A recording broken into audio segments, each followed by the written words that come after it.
Hello, and welcome to Economics and You. I am your host, Mr. Samuelson. Last time we were together, we looked at economic systems, and particularly how those different economic systems manage their economies. Today, we're going to be focusing on the characteristics of the American economy. In the United States, we practice something called limited government. In an economic sense, we base this on our understandings of the economy, which were first clarified in 1776 by Adam Smith, who wrote that an economy is best managed by individuals making their own choices.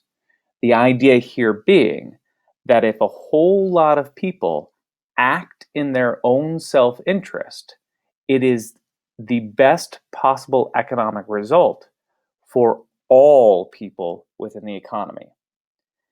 This is the essence of a capitalist system. And in this system, the government would avoid all interference, allowing people to be successful or to fail entirely on their own, suffering both the rewards and the consequences of their actions.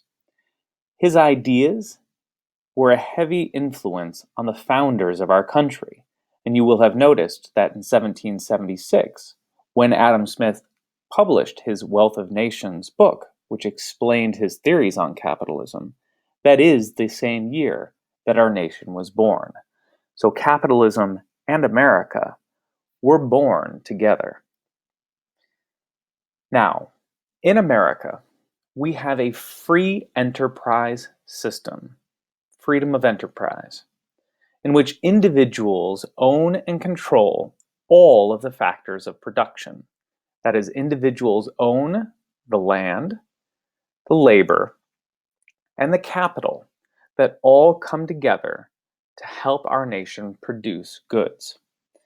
Individuals invest in their own businesses, that is, they put in their own money, and based upon their ideas and how they run their business, they might one day become rich, like Mark Zuckerberg here, or they might make poor decisions in the economy that result in them losing everything.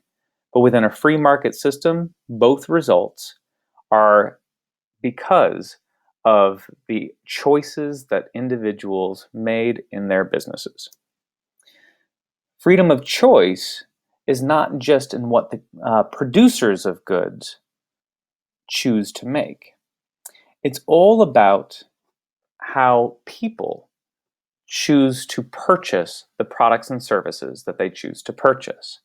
We have a lot of choice in our economy. You might go to a store, decide that you want a game system, but you've got your option between your PlayStation and your Xbox. You're going to make that decision based upon a number of personal choices.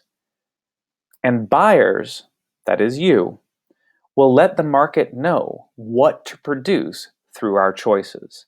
This is why we have huge sales for PlayStation, huge sales for Xbox, and Nintendo Wii lags behind these two systems because it is not a choice that consumers prefer.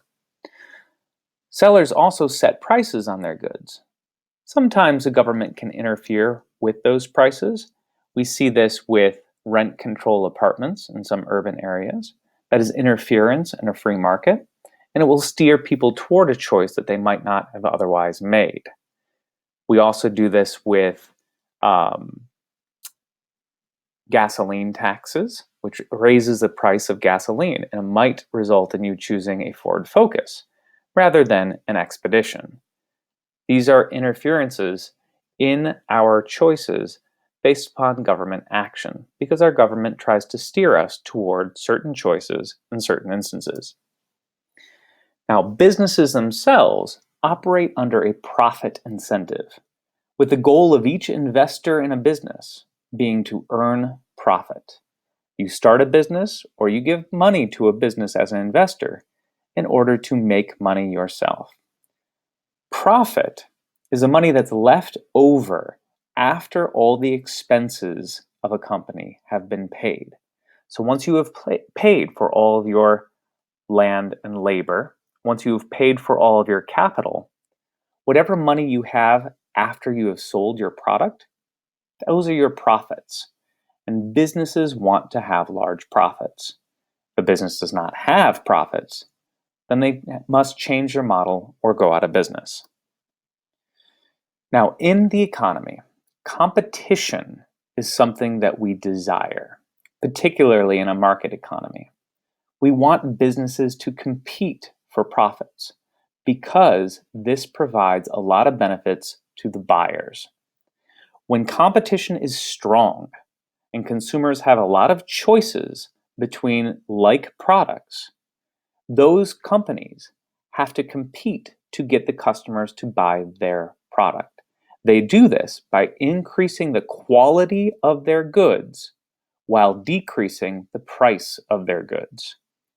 This drives prices down and quality up and gives us as consumers a lot of very strong options for how we spend our money. When competition is weak and when monopolies exist, we tend to have poor products at a high price. Comcast Cable is perhaps the best example of a poor competition system leading to a product that many people are unhappy with. Comcast has very, very low customer appreciation and customer satisfaction numbers, despite the fact that they are tremendously profitable because they have regional monopolies. Another element is private property. Private property is property that is owned by individuals, groups, or companies. That is property that is not owned by the government. In a capitalist system, there are no limits on property ownership.